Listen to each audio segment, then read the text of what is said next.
ইসলামী দলগুলো বা 11 দলীয় জোট যদি ক্ষমতায় আসে, অন্তত পক্ষে তারা দুর্নীতির সাথে, করাপশনের সাথে তারা আপোষ করবে না, এটা তারা ভালোভাবে বুঝেছে। যার কারণে তারা এই জায়গায় তারা মেকানিজম বা এই জায়গায় তারা ইঞ্জিনিয়ারিংটা করেছে। যদিও বাহ্যিকভাবে আমরা দেখেছি দিনের বেলায় ভোট খুব সুন্দর হয়েছে, অনেকে তো এইভাবে মন্তব্য করেছে যে 80 বছর বয়সে বা 85 বছর বয়সে আমরা এত সুন্দর ভোটটা দেখি নাই। তো ভোটের কারচুপি একটা জিনিস, আর ইঞ্জিনিয়ারিংটা হচ্ছে আরেকটা জিনিস। ইঞ্জিনিয়ারিংটা কাকে বলে আপনারা ইতিমধ্যে দেখেছেন যে মোহাম্মদপুর, আদাবর এবং শেরে বাংলা এই জায়গায় অর্থাৎ ঢাকার 13 আসনে কিভাবে মামুনুল হক সাহেবকে কিভাবে হারিয়ে দেওয়া হয়েছে, এবং সেই জায়গায় কিভাবে প্রেসিডিং অফিসার সে কিভাবে ভোটের যে রেজাল্ট শিট সেগুলো নিয়ে যাচ্ছে, এগুলো সব আমাদের চোখের সামনে আছে। এভাবে ইঞ্জিনিয়ারিং হয়। তাহলে 11 দলের হেরে যাওয়ার অন্যতম একটা কারণ হচ্ছে যে এই যে ডিপ স্টেট বা ছায়া সরকার যারা বাংলাদেশকে মূলত হ্যান্ডেল করে, মূলত চালায়, তারা এই মুহূর্তে চাচ্ছে না যে এই 11 দল তারা ক্ষমতায়। যখন কোনো ময়দানে যান, ওই আশেপাশের কয়েক থানা বা কয়েক জেলা থেকে সমস্ত মুরিদ বা তার অনুসারী সবাই সেখানে আসে, এই জন্য অনেক মানুষ দেখা যায়। কিন্তু ভোটের ময়দানের চিত্রতে এর ব্যতিক্রম। ভোট তো ধরেন নির্দিষ্ট এলাকা, নির্দিষ্ট গণ্ডির সীমাবদ্ধ সেই জায়গায় গুরুত্ব হয়। তো এটা একটা কারণ হতে পারে যে নির্বাচন কেন্দ্রিক যে পরিভাষা, নির্বাচনের যে তাদের একটা আধুনিক চিন্তা চেতনা, আমার মনে হয় ইসলামী আন্দোলনের এই জায়গায় অনেক ঘাটতি আছে। 4 নম্বর আরেকটা কারণ আমি বলবো যে ওভার কনফিডেন্স, মানে অতিরিক্ত আত্মবিশ্বাস। এটা মনে হয় তাদেরকে চরম ভাবে ভুগিয়েছে, যে এত বেশি তারা আত্মবিশ্বাসী ছিলেন, তারা মনে করেছিল যে আমরা যদি দল থেকে বের হয়ে যাই তাহলেও আমরা কমপক্ষে 10টা-12টা সিট বা আমরা পেয়ে যাব, বা আমরা বিজয়ী হব, বা আমাদের অনেক ভোট ব্যাংক বেড়েছে, আমরা অনেক দূর এগিয়ে গেছি, ইত্যাদি ইত্যাদি। অতিরিক্ত আত্মবিশ্বাস আমার কাছে মনে হয় যে তাদের চরম একটা ভরাডুবির অন্যতম একটা কারণ হতে পারে। আমরা দেখলাম যে নির্বাচনে অধিকাংশ জায়গায় তারা জামানত হারিয়েছে, অধিকাংশ জায়গায় তারা জামানত হারিয়েছে তাদের ভোট। এটা আমরা কখনোই প্রত্যাশা করিনি যে ইসলামের বিশেষ করে কমই ঘরানার সবচেয়ে বড় যে দল সেটা হচ্ছে ইসলামী আন্দোলন, তাদের ভোট ব্যাংক যে এভাবে শূন্য হয়ে যাবে, এভাবে ডাইভার্ট হয়ে যাবে, এটা আমরা কখনো কল্পনাও করিনি। এ হলো মোটামুটি দুটো দল। এবার আসি আমরা যে 11 দলীয় জোট, তারা আমরা দেখেছি জনগণের জোয়ার, এই জায়গাগুলোতে তারা ক্ষমতায় আসতে পারে নাই কেন? যদি আমরা প্রথমেই একটা কথা বলি, সেটা হচ্ছে আপনারা ইদানিং একটা বেশ শব্দ জোরে সোরে শুনতেছেন, সেটা হচ্ছে ডিপ স্টেট। ডিপ স্টেট বলতে কি বোঝায়? এটা হচ্ছে একটা ছায়া সরকার।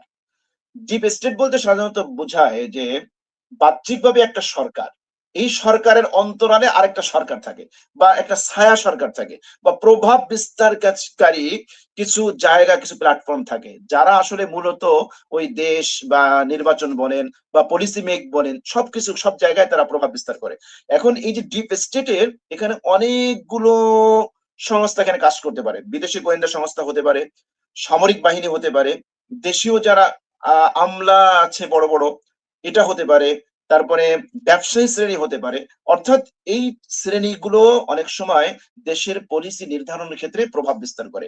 অনেক সময় বিদেশি গোয়েন্দা সংস্থা যারা আছে, যদি কোনো দুর্বল রাষ্ট্র হয়, যেখানে যে সকল রাষ্ট্রগুলো সামরিকভাবে ওইভাবে শক্তিশালী না বা অর্থনৈতিকভাবে যারা দুর্বল, সেই জায়গায় বিদেশি গোয়েন্দা সংস্থাদের প্রভাব থাকে, তাদের একটা বলয় তারা তৈরি করে থাকে। পরোক্ষভাবে তারাই মূলত রাষ্ট্রকে বা রাষ্ট্রযন্ত্রকে তারা ব্যবহার করতে চায়, এবং তারা যে পলিসি মেক করে দেয় সেটাই সেই রাষ্ট্রগুলোতে অ্যাপ্লাই হয়। তো এটা একটা হতে পারে যে 11 দলীয় জোটের তারা ক্ষমতায় যেতে না পারার একটা অন্যতম কারণ হচ্ছে যে এই ডিপ স্টেট বা ছায়া সরকার। এখানে আরেকটা কথা না বললেই নয়, আমরা জানি যে দীর্ঘদিন পর্যন্ত বাংলাদেশের যে আমলারা আছে, তারা কিন্তু নানাভাবে নানা ধরনের দুর্নীতিতে তারা জড়িত আছে। তো এই আমলাতান্ত্রিক একটা জটিলতা বা আমলাদের একটা দুরভিসন্ধি, বিগত সময়ে তারা যেইভাবে দুর্নীতি করেছে বা করাপ্টেড হয়েছে, সেটাকে ঢাকার জন্য তারা এই ডিপ স্টেট বা এই ছায়া সরকার বা এই জায়গায় তারা একটা ভূমিকা পালন করেছে। কেননা তারা ভালোভাবে বুঝেছে যে ইসলামী দলগুলো বা 11 দলীয় জোট যদি ক্ষমতায় আসে, অন্তত পক্ষে তারা দুর্নীতির সাথে, করাপশনের সাথে তারা আপোষ করবে না, এটা তারা ভালোভাবে বুঝেছে। যার কারণে তারা এই জায়গায় তারা মেকানিজম বা এই জায়গায় তারা ইঞ্জিনিয়ারিংটা করেছে। যদিও বাহ্যিকভাবে আমরা দেখেছি দিনের বেলায় ভোট খুব সুন্দর হয়েছে, অনেকে তো এইভাবে মন্তব্য করেছে যে 80 বছর বয়সে বা 85 বছর বয়সে আমরা এত সুন্দর ভোটটা দেখি নাই।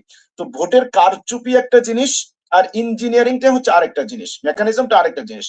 ভোটের কারচুপি বলতে সাধারণত বোঝায় যে ধরেন কোন সেন্টারের ব্যালট ছিনতাই করা, ভোট দখল করা, ভোট সেন্টার দখল করা, সেখানে গিয়ে একজনের ভোট আরেকজনের দিয়ে দেওয়া, বাহ্যিকভাবে আমাদের কাছে মনে হয়েছে যে এই জায়গাটায় ওইভাবে কারচুপি হয় নাই। যদিও এখন টিআইবির রিপোর্ট আপনারা আজকে দেখেছেন যে তারা বলেছে যে প্রায় 21% জাল ভোট সেই জায়গায় পড়েছে, এটা আপনারা দেখেছেন।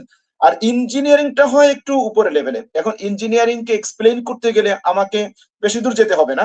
ইঞ্জিনিয়ারিংটা কাকে বলে আপনারা ইতিমধ্যে দেখেছেন যে মোহাম্মদপুর, আদাবর এবং শেরেবাংলা এই জায়গায় অর্থাৎ ঢাকার 13 আসনে কিভাবে মামুনুল হক সাহেবকে যে কিভাবে হারিয়ে দেওয়া হয়েছে, এবং সেই জায়গায় কিভাবে প্রেসিডিং অফিসার সে কিভাবে ভোটের যে রেজাল্ট শিট সেগুলো নিয়ে যাচ্ছে, এগুলো সব আমাদের চোখের সামনে আছে। এভাবে ইঞ্জিনিয়ারিং হয়। তাহলে 11 দলের হেরে যাওয়ার অন্যতম একটা কারণ হচ্ছে যে এই যে ডিপ স্টেট বা ছায়া সরকার যারা বাংলাদেশকে মূলত হ্যান্ডেল করে, মূলত চালায়, তারা এই মুহূর্তে চাচ্ছে না যে এই 11 দল তারা ক্ষমতায় আসুক। এটা হচ্ছে অন্যতম একটা কারণ। 2 নম্বর আরেকটা কারণ আমরা দেখব, সেটা হচ্ছে ইসলামী আন্দোলন শেষ মুহূর্তে 11 দলীয় জোট থেকে বের হয়ে যাওয়া, এটা মারাত্মক একটা প্রভাব পড়েছে। আমি আগেই বলেছিলাম টকশোতে যে ইসলামী আন্দোলন হয়তো তারা খুব ভালো রেজাল্ট করবে না, ভালো কিছু পাবে না, কিন্তু তাদের দ্বারা এই 10 দলীয় বা 11 দলীয় জোটের মারাত্মক ক্ষতি হয়ে যাবে।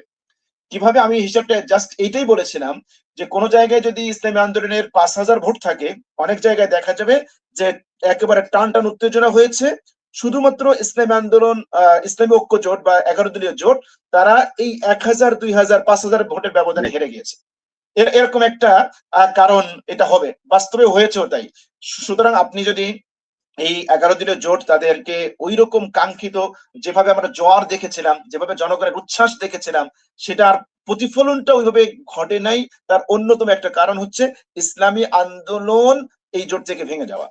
3 নম্বর আরেকটা কারণ যেটা হচ্ছে খুবই গুরুত্বপূর্ণ, আমরা দেখেছি যে 11 দলীয় জোটের বিপক্ষে ন্যারেটিভ তৈরি করার জন্য বাংলাদেশের একেবারে আলেম শ্রেণী থেকে নিয়ে সাধারণ মিডিয়া এবং অন্য অনেক কিছুই তারা কাজ করেছে, এবং বেশ কিছু ফতোয়া এসেছে নির্বাচনের আগে যেটা 11 দলের পক্ষে যায় নাই। এটা একটা মারাত্মক প্রভাব বিস্তার করেছে ফলাফলের ক্ষেত্রে। আমি আরেকটা কারণ বলি। 4 নম্বর যে কারণটা আমি বলবো সেটা হচ্ছে যে 11 দলীয় জোটের যে জয় জয়কর অবস্থাটা আমরা মিডিয়াতে দেখেছি, আমরা সোশ্যাল মিডিয়ায় দেখেছি, বাস্তবে গিয়ে সেই জায়গায় কিছুটা ঘাটতি ছিল। যেভাবে আমরা সোশ্যাল মিডিয়ায় তাদেরকে অ্যাক্টিভ দেখেছি, কিন্তু ফলাফল ঘরে নেওয়ার ক্ষেত্রে আমরা সেইটা দেখি নাই। আমরা দেখেছি যে 11 দলীয় জোটের, ইসলামী দলের জোটের এই জায়গায় বিশাল বড় একটা ঘাটতি রয়ে গিয়েছে। অনেক সময় অনেক জায়গায় এজেন্টই নাই, অথবা এজেন্ট ছিল দুর্বল, অথবা বাহিরে ওইরকম জনমত ছিল না যেটা একেবারে মোকাবেলা করে সেখান থেকে ফলাফল নিয়ে আমরা ঘরে ফিরতে পারবো। এই জায়গাটায় মারাত্মক একটা দুর্বলতা আমার কাছে ফুটে উঠেছে। তো এগুলো যদি আমরা মোটামুটি কাটিয়ে উঠতে পারি, এগুলো যদি আমরা মোটামুটি কাটিয়ে উঠতে পারি, তাহলে আশা করা যায় যে ইনশাআল্লাহ নেক্সট টাইমে 11 দলীয় জোট যদি টিকে যায় তারা অনেক ভালো করবে ইনশাআল্লাহ।